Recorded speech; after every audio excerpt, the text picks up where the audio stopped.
Hey guys, Cyler Ray here. Thanks to some awesome inspiration I got from watching recently another YouTuber's video, Cody Leach. I'll drop his link to his channel in the comments. It's a freaking awesome channel, especially if you love horror or especially tiers and ranked lists. He has a bunch of them and I've been consuming his content like crazy. And again, it's brought me to this point of a video he did that I wanted to give my take on after just watching it briefly today. And it's ranking all of the MCU movies and TV series. Now, just as a disclaimer, I have not seen, there's actually probably a lot more on this list I haven't seen that some things I just even forgot about, which obviously means I haven't seen it. And as you can tell, I usually script my videos. Not only do I love writing, but I like being clear, concise, quick, and to the point. This is not one of those videos. This will be a testament as to why I am so scripted, love it or hate it.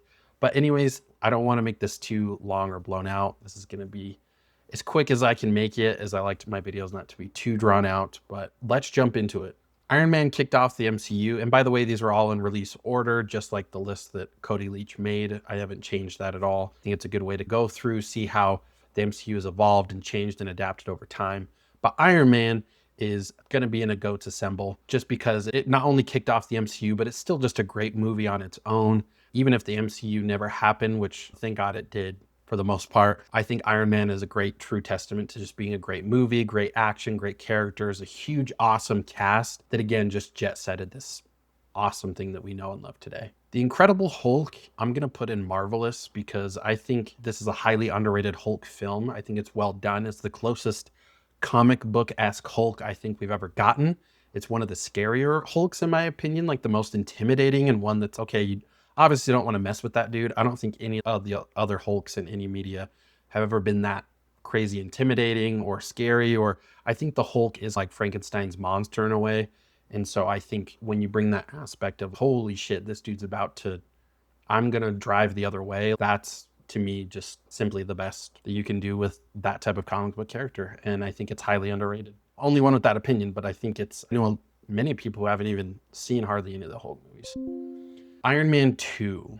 Iron Man 2, I'm going to put in multiverse of meh. This one just, I think, had a lot going against it with just how great Iron Man was 2. It seemed very rushed to set up some more future movies and storylines and timelines. And so there was a lot of ideas in here that I think a lot of them just don't really work or miss the mark. I really like Mickey Rourke as a villain. I wish he was more of the focal point of the movie. I feel like there was just a lot more new characters, a lot more storyline and plot development that just, it fleshed it out a little bit. Like I almost feel like Iron Man 2 would have been a great like 30-minute short movie, like right before Avengers, where it's like, hey, this is what Tony Stark's been up to. And then again, just mainly focusing on the villain. It's awesome to see War Machine make his debut and have Iron Man's buddy to fight alongside him. And he becomes a much more prominent character in the MCU. So that was really cool to see. Next, we have Thor. Thor, I'm going to put into marvelous, while it's not one that I go back to many times. As someone who came from the world of performance art, I did a lot of theater and different things in high school and growing up. I can appreciate the more kind of Shakespearean, more kind of poetic points of the movie and the tone. And I think it was a really solid kickoff. It's not quite as good as Iron Man, but it's definitely up there as I think one of the better origin hero story movies that's both exciting, has very interesting characters. Loki as the villain is still, I think, one of Marvel's best villains to date. And of course, it helped Tom Hiddleston maybe not kick off his career, but it definitely opened the doors for him to do a lot more in this universe and in other movies. So it'll always have a special place in my heart as also one of the few ones I was able to see in theaters for a lot of the initial MCU, unfortunately, which I think is still some of the best. I was living outside of the country and didn't have a lot of access to theaters or new movies or things like that. So it's fun. It was fun even watching a lot of these at home or getting re-releases in theaters to watch them all again and marathon it up. Back when you could marathon 6 movies and not 53. Captain America, this one might be controversial. I'm going to put in multiverse of meh. The only reason is because compared to the other origin films, I feel like it's got good action, it's got good cinematography, it's got good characters. I think Red Skull is a great comic book villain, but he doesn't translate super well to the screen. I think he gets compared to a lot of DC villains and other properties that I think just do a similar character much better. But this is one I just don't revisit a lot because for better or worse, I find myself bored. I think it has a slow burn in the beginning when we're trying to figure out who Steve Rogers is, which most people probably like, but as someone who was a huge comic book nerd growing up, not so much anymore. I already knew the gist of this character, and I think it was pretty simple. Good guy, super soldier. He's going to fight in World War II. And I just think there's some areas of this movie that take a little too long on things that a lot of people already presume. And we just want to get to really the meat and bones of this story. And I think having a little bit more time to develop the Red Skull character and dive more into his ambitions and different things like that. He's also, to me, a simple, a little bit confusing character, but I think that, again, I think Marvel misses the mark a lot of times where the villains aren't as prominent as they should be. Lack of trying, just maybe not that interesting to begin with, so it's working with something that maybe just isn't awesome to begin with. And then Avengers, of course, is going to go to Assembled because it was the first Avengers movie. It was freaking awesome.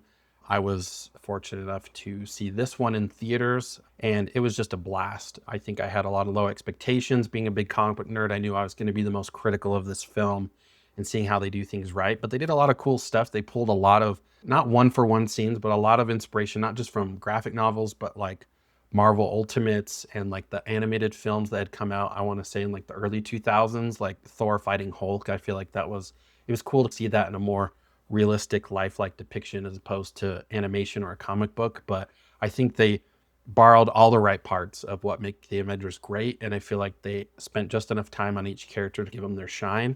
And like the climax at the end with the big battle and everything, again bringing back a kick-ass villain like Loki. It just, Iron Man 3 I'm gonna put into marvelous. I would probably put this between marvelous and on the high end of multiverse of meh, just because I think as a movie, again, like Iron Man, as a movie on its own, I think it's really great, like a more spy thriller, James Bond type vibes. But I think it wasn't enough Iron Man. I think with what we were expecting and wanting from this character, especially with kind of the flub they did with Iron Man 2, I feel like it just didn't give me enough Iron Man. I think it's maybe the best Tony Stark film we've ever had.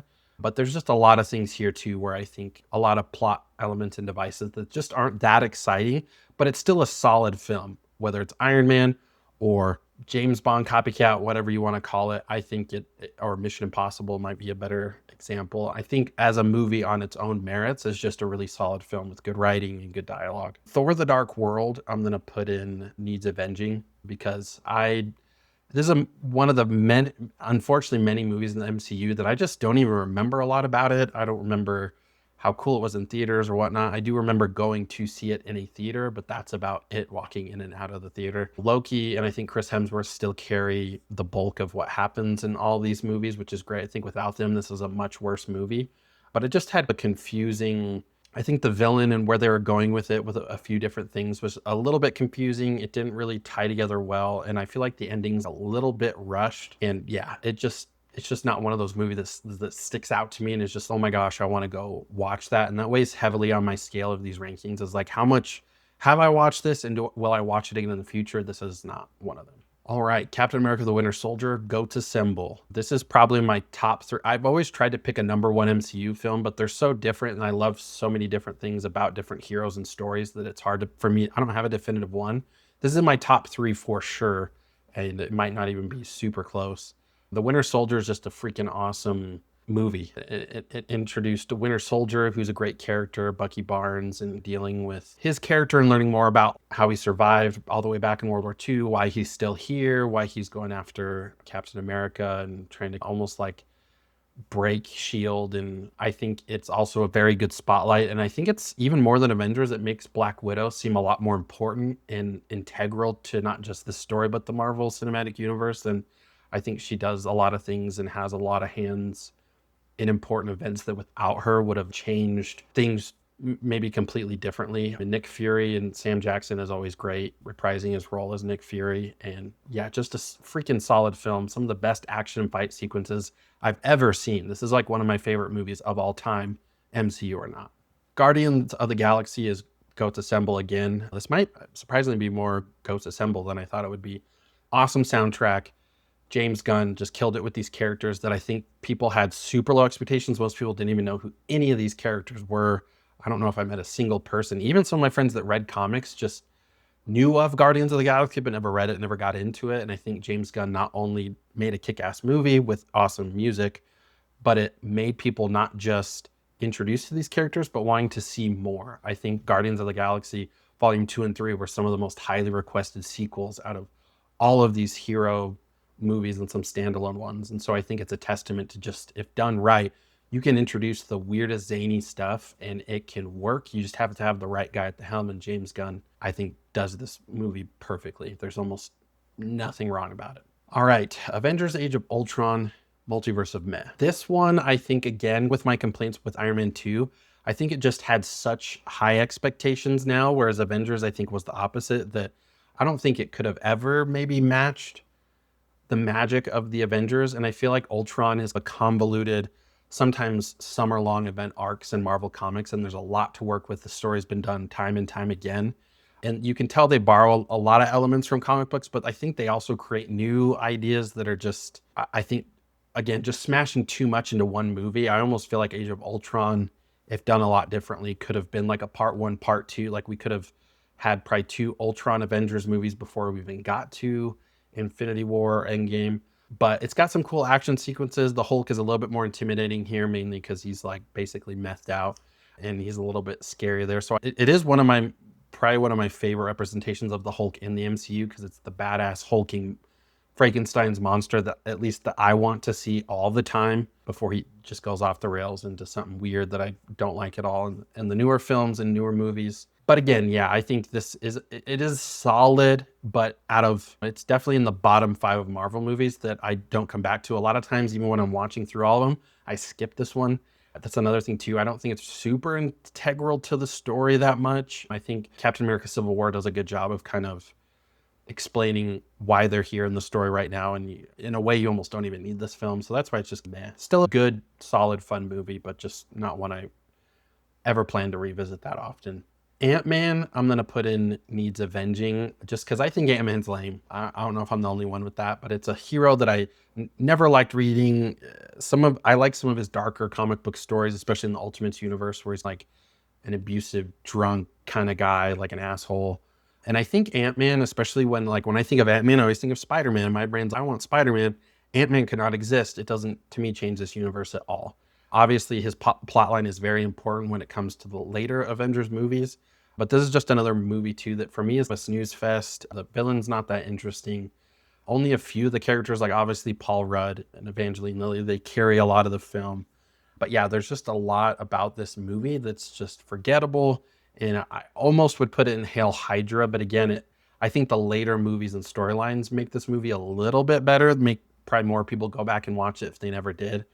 But other than that, Ant-Man's just a hero I can live without. And sorry if that's a hot take. All right, Captain America Civil War, freaking goats assemble. Mini Avengers, I think way better than Avengers Age of Ultron. Civil War was one of my favorite comic book huge events and arcs in Marvel that had its big summer event like they usually do, but I feel like the consequences, the things that happened, the fallout lasted years after. And it's one of the only Marvel series of books that I own every single version and a lot of the variant copies and everything. Like, I just love this story. So when I heard that they were going to be taking the next Captain America in this direction, I already knew it was gonna be awesome. And to me, I had pretty high expectations because I think it's a plot line and a story that's hard to mess up. I think you'd have to try or just not give an F about the comic book story to ruin this for me. It introduced a lot of cool new characters, Spider-Man being one of them. We get his debut in this, and Tom Holland I remember seeing the trailers and getting spoiled for that, but I was still so excited and pumped. And it's probably one of the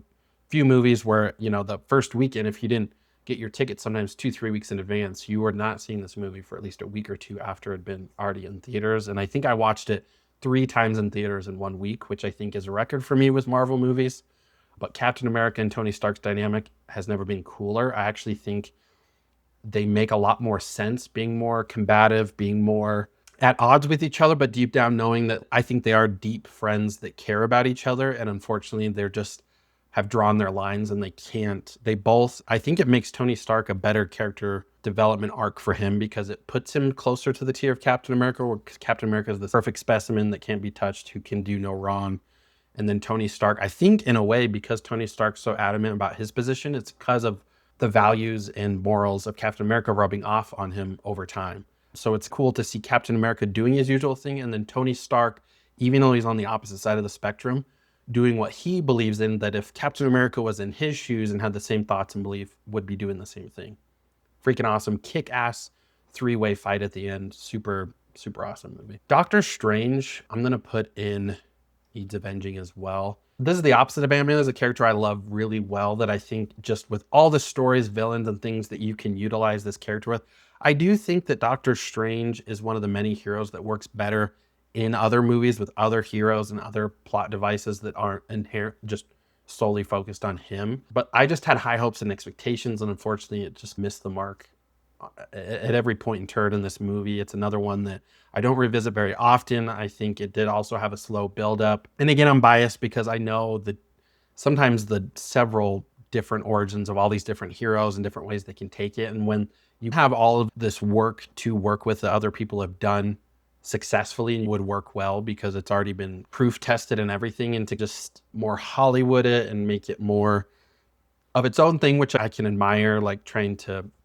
take some risks and do something different with a character that people are more familiar with. I think this one is just, I think there's so many other interesting stories and even origin specific stories of Doctor Strange they could have gone with that would have been just a more exciting film.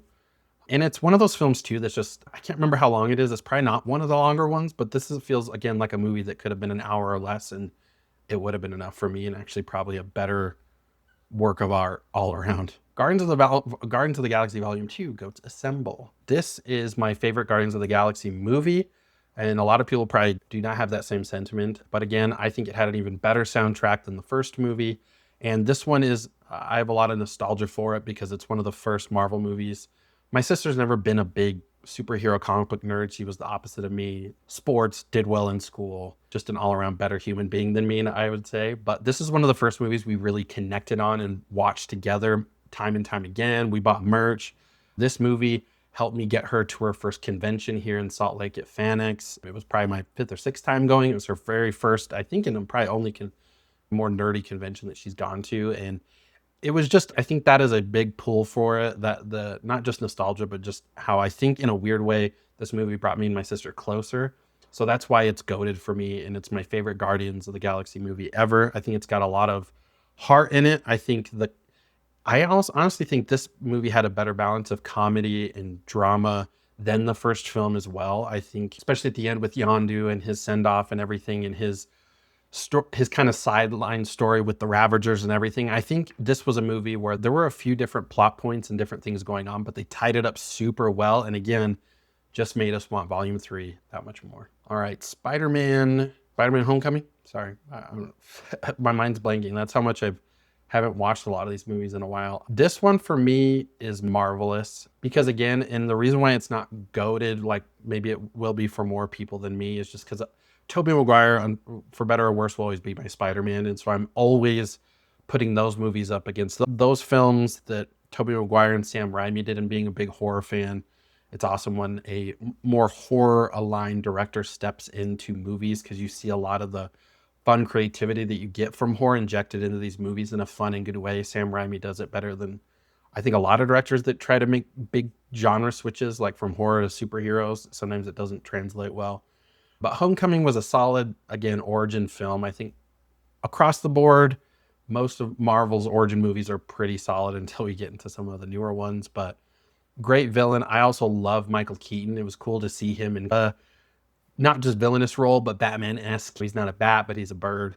And that really hyped the movie up for me too. I think him being in the movie, I was almost more excited for him than even Tom Holland's iteration of Spider-Man. But just solid. Love all the characters. I'm still hoping for that Ned to evolve into Hobgoblin or some type of adversary, but might not get there. Might have been on the table at one point, but might be gone forever, that idea. Thor Ragnarok, I'm going to throw into marvelous. I think it was a big step up over the first movie with, again, a good balance of humor, action, and this is also where I feel like the Hulk is, people probably love the Hulk in this movie, but you start to see the Disneyfication of this badass, strong, crazy character. Again, I still think it's a badass Hulk. It's awesome, but you start to see where the direction of his character is going. And then when the other movies came out, I was like, I knew these bastards would do this to one of my favorite comic book characters. But having said that, I think it's fun to have more of a buddy role between Loki and Thor. They know that they'll always be more adversarial than true brothers, but I think their relationship is stronger. And it's the final badass scene with Hela and all them fighting. And I will say the Hulk fighting the, what are they called? Like the Doomhound or the Wolf is like pretty badass, and him just going full throttle at the big bad of the movie that's just caked in lava. And dude, you're not going to do anything, but I salute you for trying. But yeah, solid film, solid film.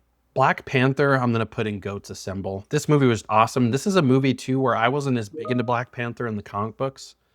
And it was really cool it wasn't my introduction to the character. I knew quite a lot about the character because of comic books, but I think this was just, again, another solid Marvel MCU origin film that had a lot of heart. I think really the star of the show is Michael B. Jordan. I think his character as villain was very different and probably one of the more, if not most interesting villains the MCU could pump out, because they always have a big villain problem in my opinion. And I think his was just really relatable and grounded. And I think that is what kind of took this to the next level. I think it also had a really cool soundtrack and score to the movie that blended futuristic, like African, more culturally relevant to that area of the world's music with kind of a more modern, updated score. I think it's just like superhero Lion King, but as the biggest compliment I can give it.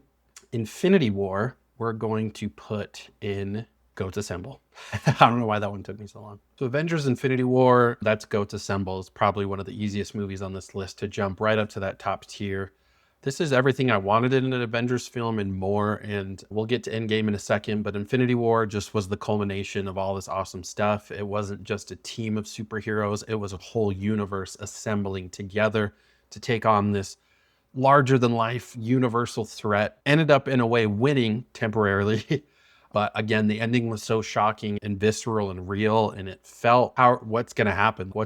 How do we fix this? And then, of course, Endgame explains all of that. But one of the biggest, not just epic fight scenes, but just full-on out battle war. Like, this is like Captain America World War II, but with superheroes and aliens, and it was just awesome. The CGI was great. I feel like everyone had a really cool appearance, from like Captain America out of the shadows to finally seeing the Guardians meet up with everyone else that was stuck in space, to Thor's grand entrance with Rocket and Groot. It was just badass. And there's so many moments and one-liners and memories I have with this film. It was probably one of my favorite theater experiences of all time. And it just harkened back to why the MCU is so great and why we watched it and why we put so much of our time and hours and energy into this culmination of just pure awesomeness. I think the story is really solid. All the lines hit. I think the humor is really good. And I think I haven't watched it in a minute, but I want to say with these last two Avengers iterations, I think the humor was toned down a little bit to the film's benefit. I think serious moments had a lot more weight. There was good pacing. It was kind of like humor, drama, sad, badassness, and just rinse and repeat, but in the best way possible. Again, this is one of the best movies ever made. I will die on that hill every time. All right, and then we have Ant-Man and the Wasp, putting this in Hail Hydra. I don't remember anything about this movie. I've seen it one time. It was forgettable. Not much to say about it. Captain Marvel, Hail Hydra, back-to-back stinkers for me. This is a movie, again, saw one time. I did in theaters, unfortunately. I think this is a great stream it one and done. But I think the story was bland. None of the characters, not even Captain Marvel herself, are that interesting. To me, it's like a lackluster, not as popular Superman. And I don't even like Superman that much, but I would much rather watch a film more in that universe as opposed to what we got with Captain Marvel. It was just a forgettable slog, and maybe I'm being harsh, but this is just one of those movies that is just always forgettable. I don't think about it. I don't even like this character that much. It's nothing against Brie Larson as a whole. I just think this whole project was set up for failure. And when you have so many bangers and hits and you're following up Avengers Infinity War, I think most of your movies aren't going to do that well, or the expectations aren't going to be met. Everyone's just, it's something to watch to get to the next Avengers movie. And then we have Avengers Endgame. And this might be a hot take, but this is marvelous. Doesn't quite hit Goats Assembled for me, because I think a lot of what I wanted was done in Infinity War. And while this was a much needed movie to wrap up this huge arc with Thanos and everything that they've been fighting against for so long and learning so many new things, maybe contrary to popular things that people like. I'm not a huge fan of time travel movies. I'm not a big fan of Back to the Future. I don't really, to be honest, it's a little unfair because I really don't like prequels, things that kind of go back or rehash things. I'm very much, even if it sucks, keep the story going, sequel it. If we need to know something that happened in the past, just throw in a 3-minute filler scene and let's keep this thing going, because I want to know what's new, fun, and innovative, not what has been done, what we have had. And it always grinds my gears too, just because when we're in a newer time period, technology's better. Sometimes prequels, very rarely, but I think sometimes, maybe not, I can't think of instances, but I think sometimes prequels from a visual standpoint or as a whole can stand out above the originals that are set more in the future or present time, just because of the time it was made in.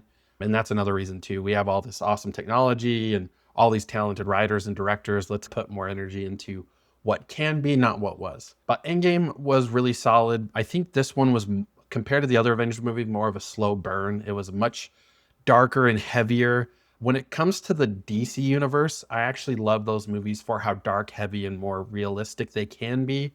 With Marvel, I'm very much looking for the opposite, where it's a little bit more lighthearted, funny, with dark undertones, but darkness isn't ever like the main point in that. I know that's why a lot of people don't like the Marvel movies, but for me, that's to go to where I want certain things emotionally. And so I think Avengers Endgame definitely has a lot darker, sadder, depressing thing. And I don't think that necessarily makes it a worse movie, but for me, I didn't get quite as much as everything that I got out of Infinity War. I think it was a slight step down. And I think you want your conclusion to be the climax. I think you want the conclusion to go out guns blazing, which the last 15, 20, 30 minutes of the movie, it does well. I just think Infinity War gave us something similar and better. But it was amazing to see. It's crazy how they could fit all these characters and, again, an even bigger mass of people in this big epic finale. You have great moments with Captain America picking up Thor's hammer, the big three showdown with Thanos, and realizing that even when Thanos just a dude, a grunt on the ground, he's still badass and like a lot to handle, and more to handle than most of the heroes can take. And I do really think I truly love the ending for Captain America specifically. I think it's very enduring and heartwarming that he got to go back in time and live out his life with the woman he loved. So there's a lot of elements of this movie that will always be with me forever. And both Avengers movies, again, I think this is Avengers Endgame could be in goats or marvelous. I wouldn't be mad at either one. Again, I just think that I was served something better already, so I can't necessarily put it on the same pedestal as something that I got and 100% loved, and then Endgame was 85%. There were, again, some pacing issues, I thought. Again, not a huge fan of the time traveling, but again, freaking solid film. All the Avengers movies, I think, will go down in history as some of the best. I guess it's not really a trilogy, but if you count the last two as a part one, part two, then, it's one of the best superhero embodiments of a universe, what you can do with it, how you can explore crazy different characters and still have a great time with it and have kick-ass movies. Spider-Man Far From Home. So this one is going to go into needs avenging. This is, out of every Spider-Man I've watched, this is the one I have watched the least, remember the least about. I love Jake Gyllenhaal, but I think he's a very forgettable villain, especially in the comics. I feel like Mysterio is such a prominent, I also think sometimes scarier figure. He can go into those more jokey kind of slapstick characters, but I do think that this is one of the coolest stories that could have been well done if it had more of just making Mysterio maybe a little bit creepier, a little bit scarier. I think the writing in all the Spider-Man movies, in the Tom Holland movies, is one of the more solid.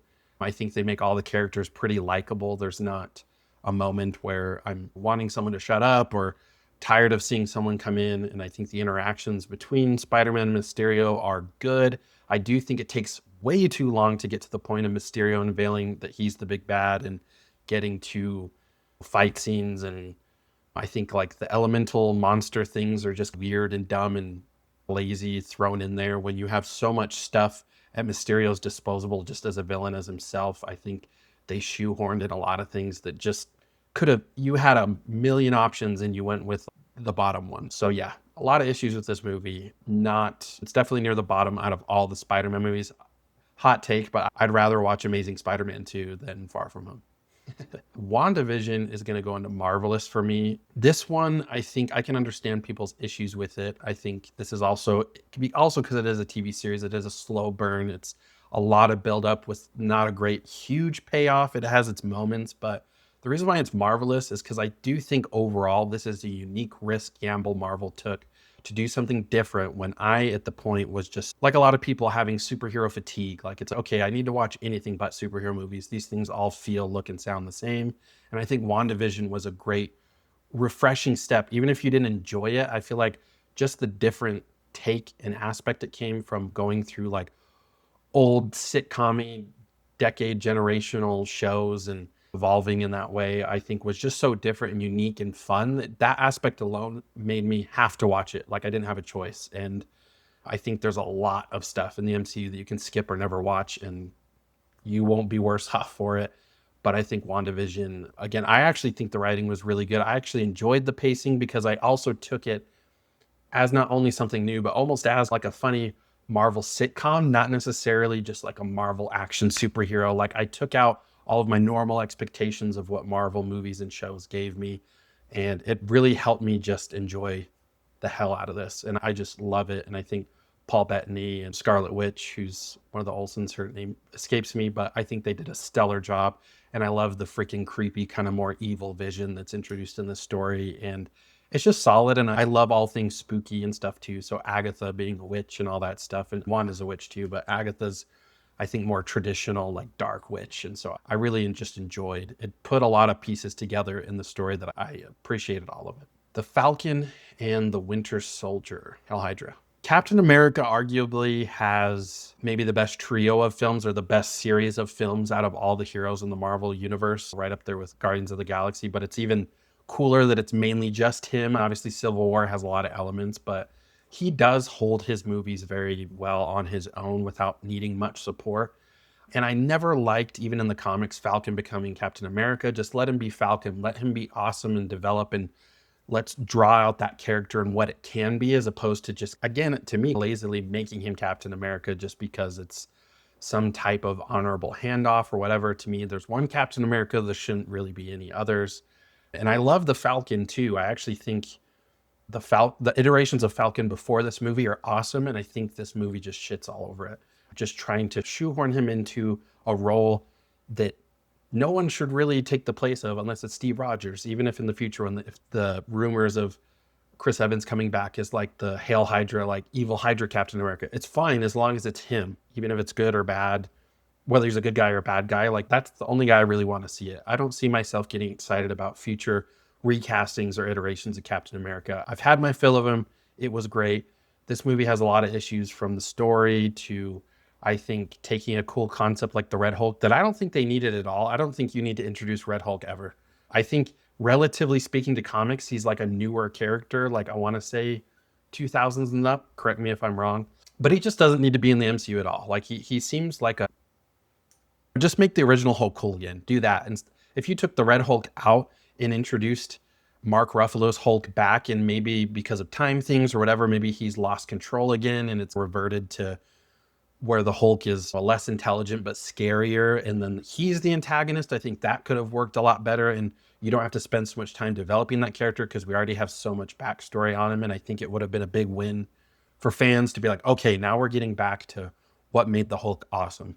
That's just my quick take on it. Again, don't want to spend too much time on any of these movies, but just had to have a few more lines of context there.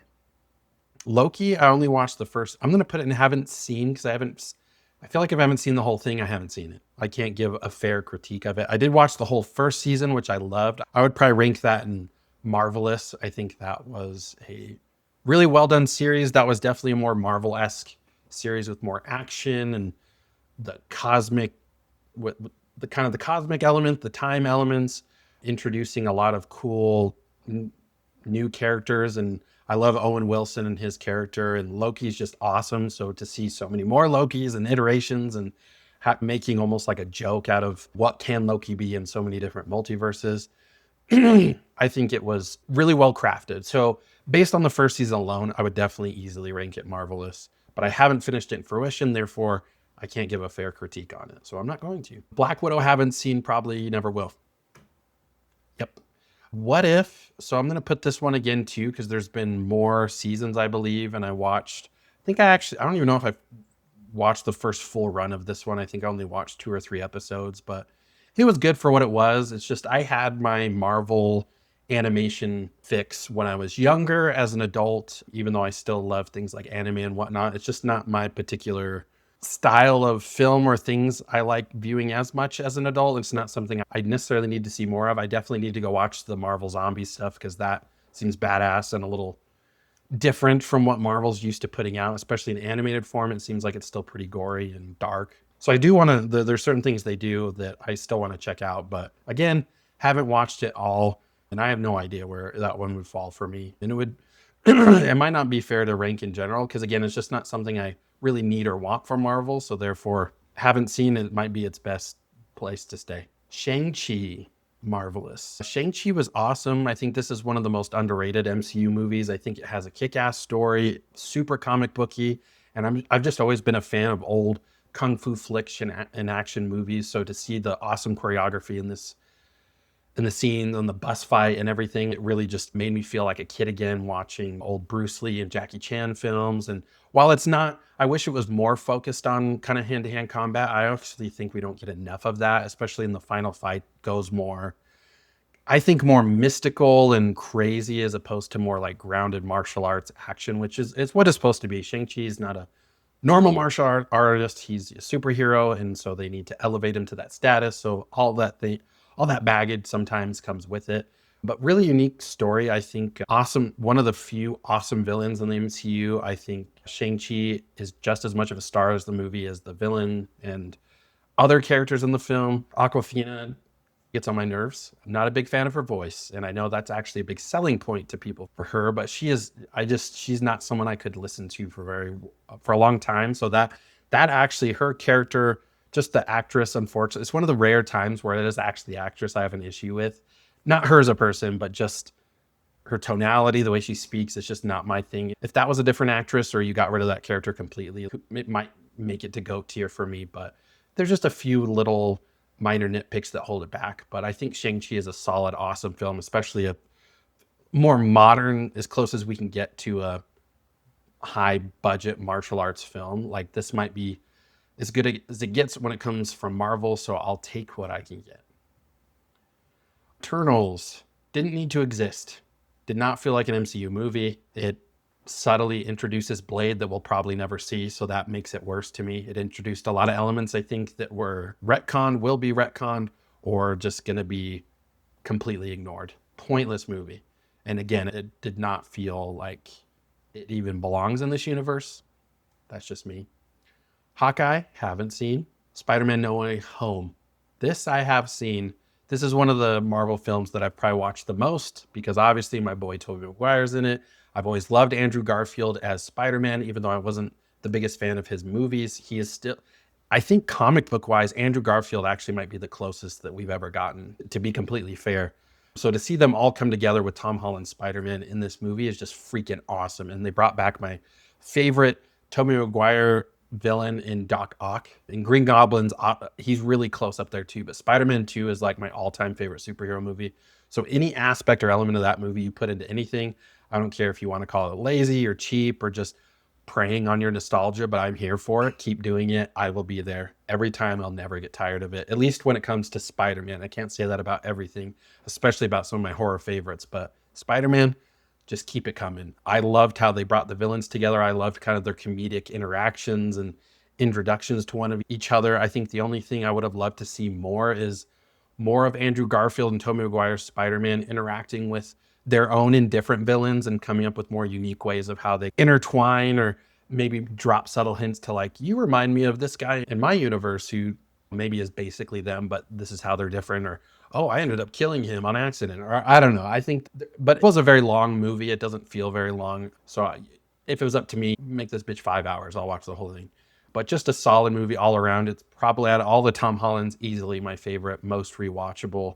I think it's actually honestly the best version or iteration of Doctor Strange we get. Is he steps into the, if Tony Stark was the dad, I feel like Doctor Strange is the more grumpy uncle, but it's cool to see him fill that role just a little bit for Peter. And yeah, just a solid, awesome movie. Moon Knight. Did not care for it. Moon Knight, so Spider-Man is my favorite superhero. A very close second, and sometimes it switches, is Moon Knight. And I actually thought they would never do anything with Moon Knight because he's so obscure and no one knows. I'm the only person I know of, minus maybe 3 people, that knew a lot about Moon Knight or even knew he existed or knew his names. A lot of people knew him from as bonus characters in the old Marvel video games like Ultimate Alliance and things like that. But the biggest thing I have with this issue is Oscar Isaac is a great actor, but he is on he has a track record for being cast as some of the obscure characters I love, from Moon Knight to Apocalypse in the X-Men movies to Star Wars is his own new character. But again, I feel like he, unfortunately for me, inhabits the characters I love so much and just doesn't do much with them. I think he tries his best with what he's given here. I think this is a very obvious Marvel show where Kevin Feige and those had the reins, and maybe there wasn't a lot of creative input from actors and other people, for better or worse. But yeah, he fills roles of characters I freaking love. So maybe I just have too high expectations and it's just not good every single time. And I'm not excited for him possibly playing Solid Snake in Metal Gear. I think there's also tons of people that could pull the role off better, look more like him. I have seen some kind of like maybe AI renderings of it, and I can see it. But again, I wish Hollywood would go in a different direction with some of these IPs and also stop using him. Let's give some other people a chance, even some no-name actors that can just knock it out of the park and just visually bring these characters to life. I think Moon Knight did have a unique story. It was not very close to the comics at all, and I think that's one of its biggest issues. Moon Knight's another character that doesn't have a ton of stories, but most of his stories are pretty grounded, dark, and like fairly complex, but easy to figure out within the 7 or 8 episode series. And again, that's just another example of, you did have a lot of good stories to work with, and I feel like they just came up with elements on the spot or didn't invest as much time into making an awesome, cohesive story. I love Ethan Hawke. I love his character, but I would have also loved to see Ethan Hawke play something different in the Moon Knight universe. It would have been cool to see like maybe something like a Taskmaster or something like that. I think he actually could have been given a better character and role than the one that was brought upon him. But I think Ethan Hawke is honestly, he might be the best part of the whole show. I think he really carried a lot of it. He was the most interesting. I wanted to find out more of him. We don't get as much as I would have liked, but he was definitely an element that kept my interest going for what little I had going into it, or the disappointment episode to episode. Doctor Strange Multiverse of Madness, goated. This is probably going to be a hot take. I know a lot of people didn't like this movie or were on the fence about it, but Sam Raimi horror, Marvel, that's a recipe that even if the movie sucked, there's still a ton I'll probably be able to pick out pieces of things I love that make it maybe a lot higher than it deserves to be. But this is, to me, maybe the first and maybe only real like horror Marvel movie we've ever had. And I think there's actually a lot of decent scares. There's a lot of freaking awesome CGI work. There's some bad CGI work. All these introduction of the Illuminati, which has always been a big secret group within the Marvel comics, and bringing them out. And I think doing a really good job of kind of going from comic to what we get in the film too. I think every piece of comic book lore they pull into this movie, I think they just nail right on the head. I think Reed Richards, his Jim, was just funny. I didn't care either way, but I think it was just, they had to do it because it was such a high demand. I really actually wish they would have kept him instead of what's his bucket in the Fantastic Four movie. Can't even remember his name. That's probably a good thing. That guy's in too much stuff. He's oversaturated. I wish that guy would retire for 2 or 3 years and give us a break. Not to knock him. I think he's a great actor. That's why he keeps getting cast in roles and stuff. But I'm just over him for now. And I wasn't super stoked about his casting of Reed Richards. Again, that's a character where I think you had much better casting options, not just from looks, but I think just being able to portray the character not just good but correctly. There's so many big, I feel like, comic book nerds in Hollywood that just sometimes just do not get their shine to.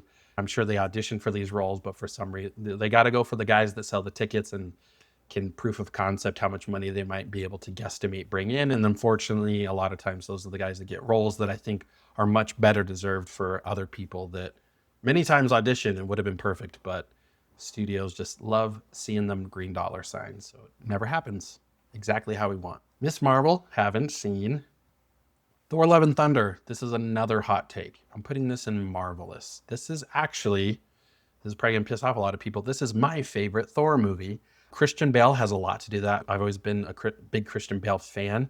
I think he plays his villainous role some of the best acting I think from him I've ever seen. I think without Christian Bale, I do think this goes from Marvelous to needs avenging Hail Hydra, which a lot of you probably already put it in that spot. I do think the director goes a little off the rails when it comes to comedy, doing too much. I really think that creative freedom is good as long as it's built within parameters for the creator himself. I think if you leave someone to their own devices, do whatever they want, 9 times out of 10, it's going to be garbage. It's going to be all over the place. And Thor Love and Thunder is half that, but half not. And I think the meshing of it is enough for me to enjoy it as a cohesive whole. I love Natalie Portman too, and I think her character is awesome and badass. I think the humor is good. It's too much. I think a lot of it doesn't hit. But I think what they were going for, I feel like this was a Marvel movie where they were trying to hit a younger demographic and going off the TikTok virality trend following, which I'm never a huge big fan of, but I can understand it from a studio standpoint or trying to make money or get a new generation into your movies or to keep them coming back for more. Because this is a very funny movie where I feel like everyone in my age group roughly hated it. Everyone I'd say I talked to about it that was 23 and under, which is not a lot of people, really liked it and enjoyed it. And I think the music was kick-ass. I do think the music in a lot of Thor movies is just perfect, just right for me. And it's just that part of my brain where it's like, wouldn't this scene be awesome with? And then they play it and it's great. I had a few options to go with, but this was a great choice. That might be my biggest hot take of this whole list. But yeah, Thor Love and Thunder is my favorite Thor movie. It's the one I've rewatched the most times. I think it's so interesting too, and it's so weird and out there that it keeps my interest, but I can see how that turns people off from start to finish. She-Hulk, never seen it, never will. Just reading and knowing what this is about, this is everything I don't like in film, TVs, video games. It's got a lot of stuff that I think just makes things worse and rarely improves anything it's thrown into. I won't go into specifics, but you can probably, if you know anything about that show or watched it, you probably know what I'm talking about. If you liked it, congrats. You're maybe more open-minded than I am. Werewolf by Night, I haven't seen this and I need to. This is one of the ones that like in a while, I haven't had hardly anyone tell me, hey, you need to go watch this Marvel movie. But Werewolf by Night is one that I get talked to about a lot. And they're like, how have you not seen this? This is totally your vibe. This is like the Marvel project you would love. And I still need to see it. I know this probably will never happen, but there is an instance in the Moon Knight comics where I know there's an instance where he does fight the Hulk and it's a full moon. That's the only way he can stand toe to toe with him. But correct me if I'm wrong, but in the really old comics, like 60s or 70s, I believe he has interactions with or a werewolf and they fight and whatnot. So I think that could be, I'm assuming there's a character they're not going to really do much with, but if they did another short story or spin-off thing, I think it would be really interesting to take a character like the werewolf and Moon Knight and kind of I think it could work as like some where it starts out, they fight, they're enemies, then they become kind of frenemies, and then they both confront maybe a darker evil like Dracula. But that's crazy BS that'll never happen. Something I would love, but probably everyone else and their mom knows maybe wouldn't work or make any money or not get enough streams, whatever metrics they're trying to push with these things. But yeah, that's probably number one on my list of things I need to launch that Disney Plus app that very much so collects dust nowadays and watch some stuff. I probably have 3 or 4 years of catalog to catch up on. So haven't seen Wakanda Forever. That's another one I probably need to watch, but I think I probably won't enjoy it if I had to guess. Guardians of the Galaxy, the holiday special, multiverse of meh, especially compared to all the other Guardians films. I think this one it's all right. It's fine. I think it was made for a purpose. It served that purpose. No more needs to be said. I think it's not something I'll watch every Christmas, but it's something definitely worth checking out around the holidays, or especially right about now. I guess we're at that time point where we go from the best month to the worst month, in my opinion. Ant-Man, Quantumanium, like like looking at Ant-Man's body of work as a whole, I almost want to put all of it in Hail Hydra. Like just take it all out. I don't want any of it. Quantumania, I think, does have some more ties into future things, but especially since the whole Kang situation got, I don't know if it's gotten retconned or they're just scrapping it or they're not, it's obviously not going to go any further and we're focusing on Doctor Doom now. This makes these movies even more useless to me as a whole. This is another movie where I remember very little. I remember the horrible, stupid ass CGI of MODOK and bringing that character back. It's like, hey, let's take all these bad ideas and put them together in this person or in this movie. And that's what you get with this Ant-Man film. It's one of the ones I'm most critical about because, again, I'm just not an Ant-Man guy. It's not something that will ever excite me unless instead of Ant-Man and the Wasp, maybe it's Ant-Man and Moon Knight, which is stupid. See, even if you tie him in with someone, you're there for the other character, never Ant-Man. For me, just not my bag, not my thing. All right, Guardians of the Galaxy Volume 3 is marvelous. Again, another solid film. Again, you can argue that Guardians have the best 3 movies or series of movies in the whole MCU. I don't think a ton of people disagree. They probably have their own personal favorites like me. Volume 3 would be goated for me if the one issue holding it back is, again, unfortunately, you get these certain expectations for individual heroes and series of movies. With Guardians, you already know the soundtrack's going to be great. Volume 3 has great music. Everything is good about Guardians of the Galaxy. Where I think it lacks that the other two did much better is pacing in terms of, again, that perfect, whether you like it or not, Marvel Studios template that's been proven to work time and time again, where it's drama, darkness, sadness, humor, darkness, sometimes it's darkness, humor, sadness, humor, and even that can work in some instances. But I feel like this Guardians is definitely the saddest, the most depressing. I've only seen it once. I'll probably never watch it again because I just don't feel good from beginning to end of this movie. There's just not a lot of moments where I'm just like, yeah, like finally they won. Like I feel like it ends and it's just kind of like, yeah, that's still pretty messed up and sad. And I am depressed now.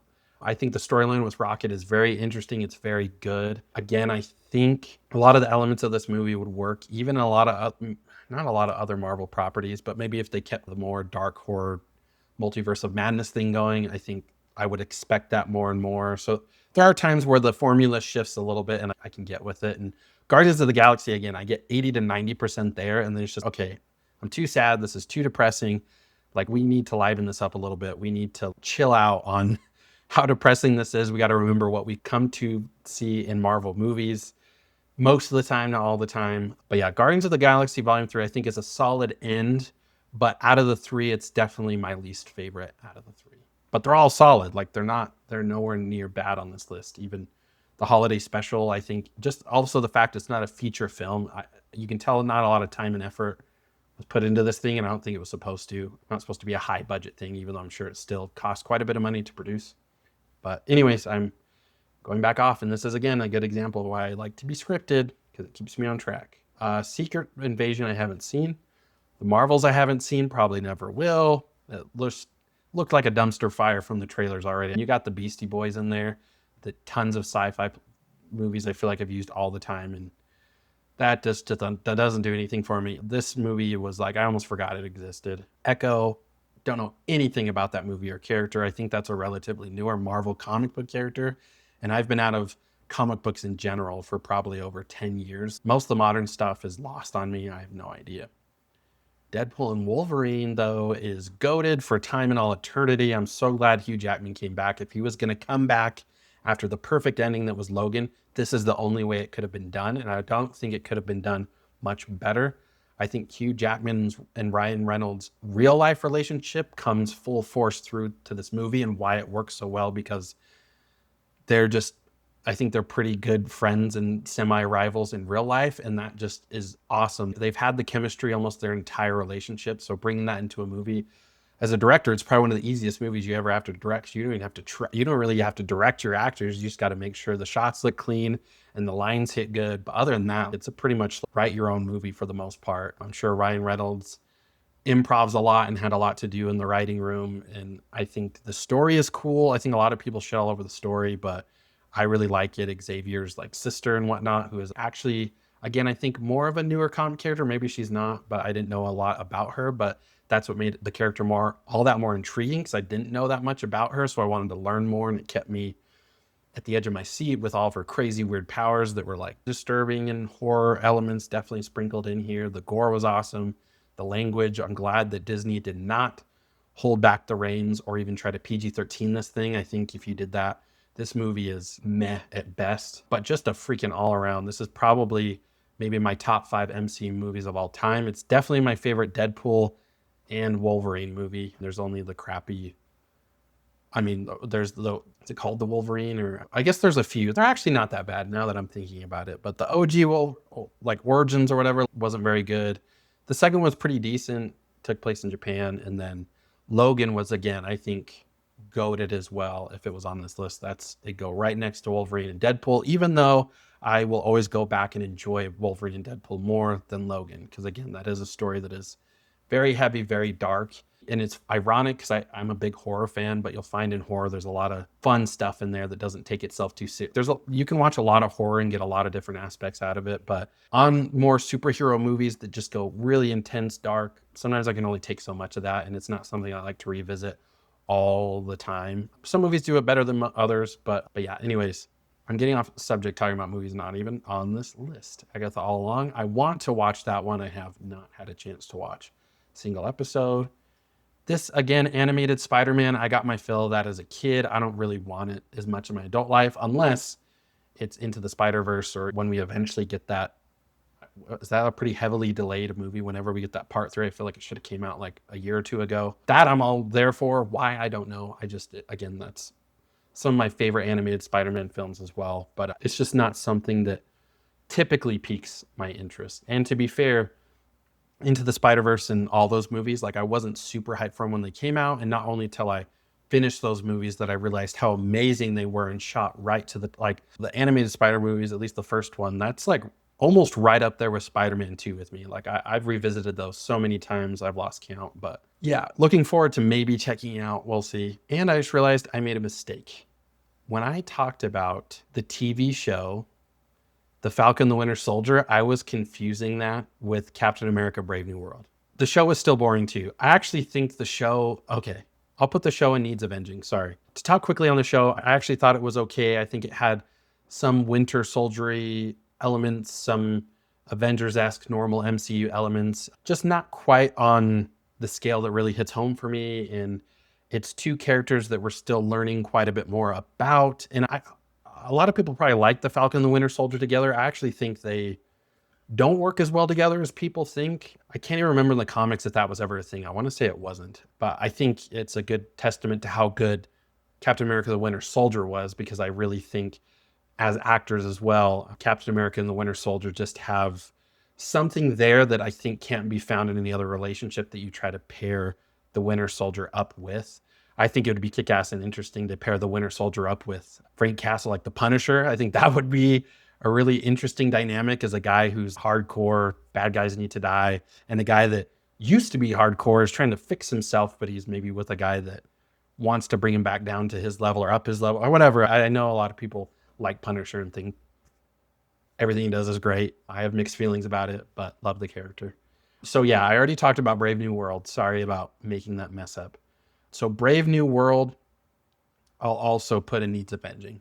I'll put it in meh, because again, I'm a big Hulk fan, so any type of Hulk I can get. Red Hulk is definitely cooler than most of the Mark Ruffalo Hulk. Like Mark Ruffalo Hulk is one of my least favorite Hulks, at least later on, where they just nerf him and neuter him and just make him pointless, annoying, and just, what's this guy even doing here anymore?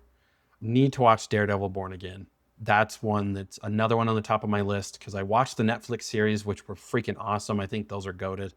I'm a little nervous about how Disney's interpretation of this is. I'd assume it's going to be a little bit more toned down, maybe not as dark, which again can work, because again, that's what I come to the MCU for. And I see that they might have to transition this character into maybe more of a PG-13 realm, but I hope that's not the case.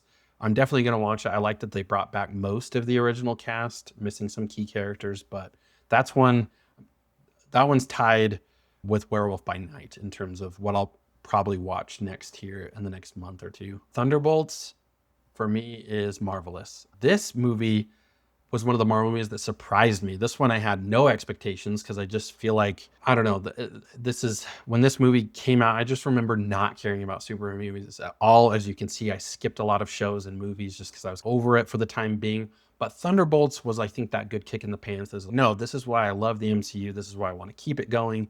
These characters and this team make me want them to have not only their own movie, but see how they're all going to work with what eventually will become the new Avengers. I've heard rumors of Dark Avengers, which I'm assuming they could become, or elements of that team could become part of that team, or like a covert ops more team. There's just so much. It gave my brain so much to work with and hope and long for again that I just hadn't felt in a really long time when it comes to the MCU. So I can understand people's grievances and gripes about the movie. I don't really want to talk too much about the goods and bads. I think it's overall pretty solid. It's not amazing by any stretch of the imagination, but I think Sentry was introduced in a kick-ass horror way. And that also is just, I love that they really explored more elements of that character that I thought they might leave off till other movies and stuff. Because Sentry is a pretty like underrated, really powerful character. Like he's definitely up there with the heavyweights. I think he's someone who could easily contest with Thanos and even beat him. I don't know if he ever has in the comics, but having that dark side element that can always take over and he becomes almost like a worse villain than the best hero he can be. I think that's a really cool dynamic. And that's another character similar to Moon Knight that I love how they have those dichotomies and inner personalities that can take over from time to time that just make it chaotic, fun, dark, scary, sad, all the above. So Thunderbolts is freaking solid. I haven't seen Ironheart, probably never will. That's another character that, who cares? Super new comic book character that I don't even think is that popular. It's weird how they shoehorn in these characters and market it as, hey, you're finally going to see this character that's been around for not even a full decade and no one actually really cares about it. And a small minority of people are the ones that actually want to see it. And your fans that make you the most money don't, and then you don't make money. So that's that one. And then I also haven't seen Fantastic Four. I actually was going to watch it right before I did this list, but I was just like, screw it. I just really wanted to, while I had these fresh thoughts, and again, after reviewing Cody Leach's video and seeing everything he had to say, I just had a lot going in the brain that I didn't want to run out of fuel or steam when I came down to actually sit down and do the list. And again, this is not a usual typical video, probably won't be that normal unless it's something you want to see more of, but they do take quite a bit of time. I think I wanted to do 30 minutes on this and it's going to be over an hour. Anyways, I appreciate you guys for watching. Subscribe. If you want to see me more ranks or tiers or videos in this format, please let me know. Again, huge shout out to Cody Leach. Awesome channel, and we'll just keep it rolling. See you in the next one.